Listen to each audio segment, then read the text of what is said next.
You're listening to Brain Lenses, a show about how we perceive the world, ourselves, and each other. I'm Colin Wright.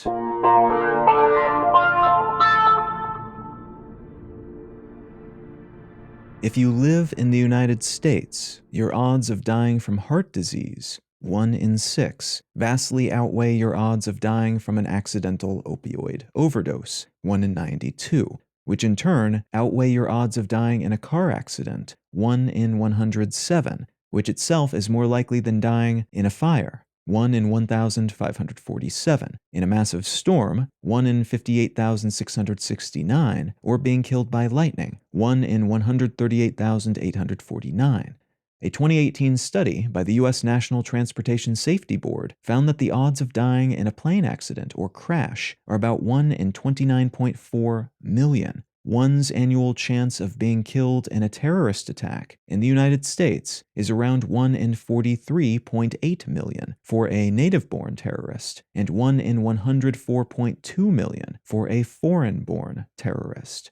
None of which means these things are impossible. They are still risks because they do still happen. But what's striking about figures of this kind is how much of our cognitive attention is dedicated to worrying about things like plane crashes and terrorist attacks perpetrated by people from other countries, when the more immediate, tangible risks are things like our own health, and in some regions in particular, the possibility that we might get hooked on a dangerous drug, take too much of a drug, or ingest a drug that isn't what we thought it was. These extreme, scary-seeming risks that get outsized attention from our brains are often called dread risks, because although they're usually not the most vital things to worry about and prepare for, they capture our imaginations and thus more of our cognitive resources. Part of what distinguishes a dread risk from other sorts of risk is that they tend to center on events with the potential for catastrophic outcomes. The detonation of nuclear weapons or meltdown of nuclear power plants, the emergence of global pandemics, apocalyptic asteroid impacts, and the possibility of bombings in public places are focuses for this type of dread in part because the number of deaths and amount of destruction caused by them could be significant, and in part because the deaths they cause could occur all at once. That's one of the interesting things about dread risk. Events that kill large numbers of people over time, continuous risk, don't seem to trigger the same overwhelming sense of dread as events that kill a lot of people within a short period. We also seem to dread the types of risks over which we, perceptually at least, have little or no control. I can't control an asteroid that might hit Earth, nor can I control the actions of a terrorist or new disease that kills large numbers of people, seemingly at random. Anything that stands out from our normal state of affairs, the risks we've come to accept as being just part of how things work, also tend to be more likely to fall into this category.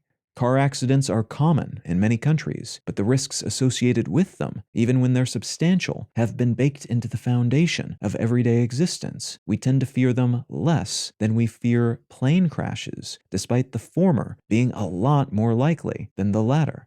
Interestingly, there's some evidence that our internal risk assessment computations related to human fatalities peak at around 100 deaths, which might be the consequence of how we organized way back in history, with tribes of around that number of people being the norm, and anything beyond that leading to a necessary split into multiple tribes.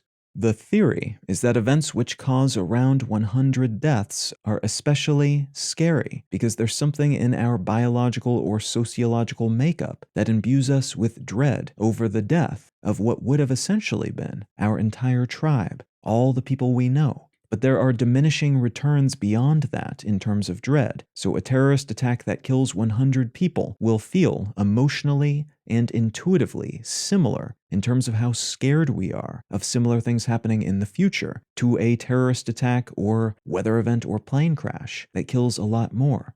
All of which is useful to know because it implies we will tend to be more naturally attuned to some types of risk, but that it might be prudent to question these knee-jerk assessments and perhaps even recalibrate our risk amelioration efforts toward those that are more likely to cause us actual, rather than theoretical and scary-seeming, harm.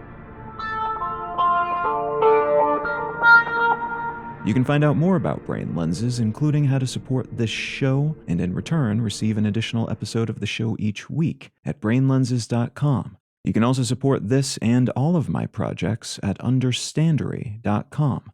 I'm Colin Wright, and I'll talk to you again next week.